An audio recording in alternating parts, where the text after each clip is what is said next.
Jeans और T-shirt में आकर उसने हेलो आंटी कहा। मैंने भी प्रत्युत्तर में हेलो ही कहा। तभी उसकी माँ बोली, आंटी के पैर छुओ बेटा। उसको असहज देखकर मैंने कह दिया, रहने दो बेटा, उसकी कोई ज़रूरत नहीं है। बातों से एकदम बिंदास खिलखिलाकर हंसने वाली अपनी माँ से हर बात पर तर्क वितर्क करती सुगंधा मेरी बेटे सूरज की पसंद ही नहीं, प्यार भी थी। सूरज मेरा इकलौता बेटा है, जैसा नाम वैसा गुण।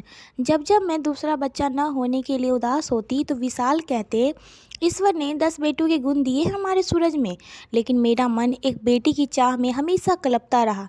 सोचती थी बहू को ही बेटी का प्यार दूंगी। अपनी बहू की जो छवि मैंने सोची थी, सुगंधा उसकी बिल्कुल विपरीत थी। उसकी माँ ने ही हंसते हंसते कहा, अपने नाम के विपरीत है सुगंधा।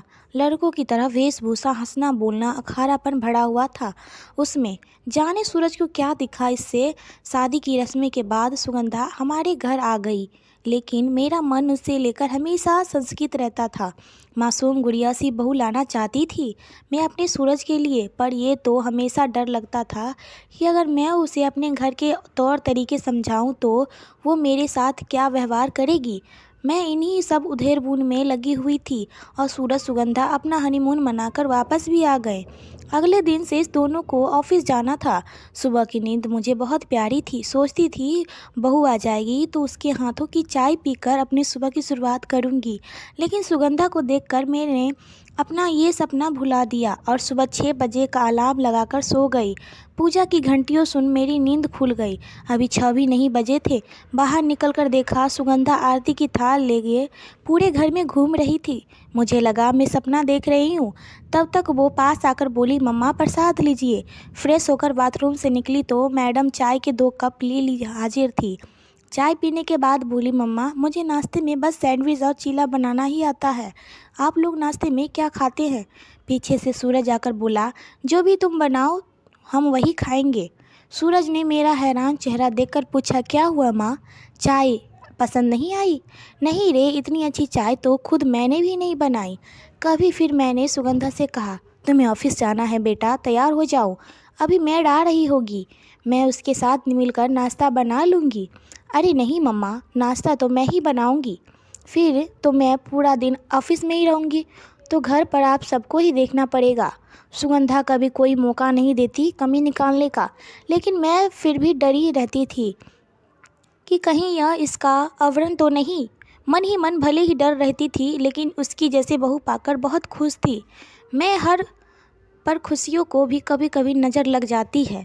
सब कुछ बहुत अच्छा चल रहा था कि विशाल को हार्ट अटैक आ गया। ऐसा लगा जैसे मेरा जीवन ही उजड़ गया। मैंने उन्हें आईसीयू के बाहर से देखकर घंटों रोती रहती। उसी समय मेरी सुगंधा ने मुझे सास से बेटी बना दिया। मुझे अपनी बाहों में भरकर चुप कराती, ज़बरदस्ती अपने हाथों से खाना खिलाती। हर वक्त यही कहती, पापा ठीक हो जाएंगे। हॉस्पिटल के बिल, दवाई का खर्चा इस तरह से देती जैसे उसके अपने पापा का इलाज हो रहा हो।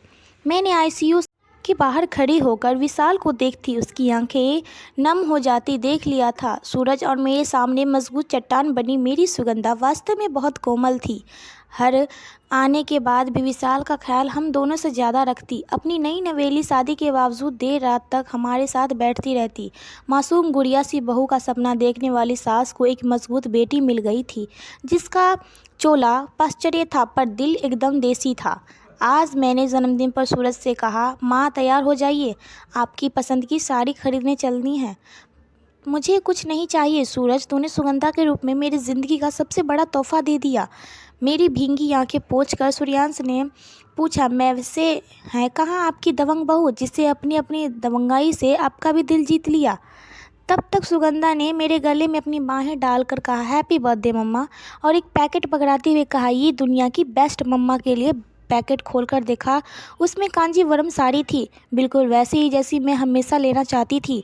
मेरे आश्चर्यचकित चेहरे को देखकर बोली, वो आप जब रेखा की तस्वीर गूगल पर सर्च करके घंटों देखती थी, तभी मुझे समझ आ गया कि आप उनकी तस्वीर में देखती क्या है। अपनी जोरदार हंसी के साथ उसने फिर मुझे गले लगा लिया। खुशी से बहते आंसुओं को पोंछकर उसने कहा, एक माँ के दिल की बात एक बेटी तो समझ ही जाती है ना। ना मम्मा, हाँ मेरी सुगंधा साड़ी सूट बहुत कम पहनती है। वो हर रोज़ हमारे पैर भी नहीं छूती। उसकी आवाज़ भी धीमी नहीं है। उसके घर के काम भी नहीं आते। रोटी तो भारत के नक्शे जैसे बनाती है और जब गुस्साती है तो उफ पूछिए ही मत। वो एक आदर्श बहू की छवि से बिल्कुल जुदा है, लेकिन मेरे लिए सबसे खास है। तभी तो विशाल कहते हैं, आदर्शों के नियमों पर पड़ गया भारी, सबसे प्यारी बहू हमारी।